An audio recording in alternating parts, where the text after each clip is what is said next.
Кръстю маленька думаше, айда селенко леземе ме.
Годината е 2026, месеца е юни.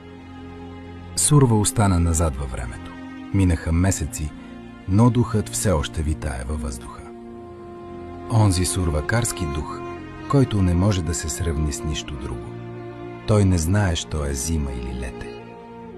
Ето, че дойде време не за шествия или обиколки. Дойде време за събиране. Да седнем рамо до рамо, без маски, без кожи, без носии, но със същия заряд и енергия. Време да си припомним стъпките по улиците, студа по ръцете, тежестта на кожите и онзи поглед, с който се разбираш без думи. Да се съберем и да си кажем на здраве за отминалото и да стегнем реда за онова, което идва. Защото сурва не е само ден, тя е памет, тя е път и тя продължава, докато сме заедно.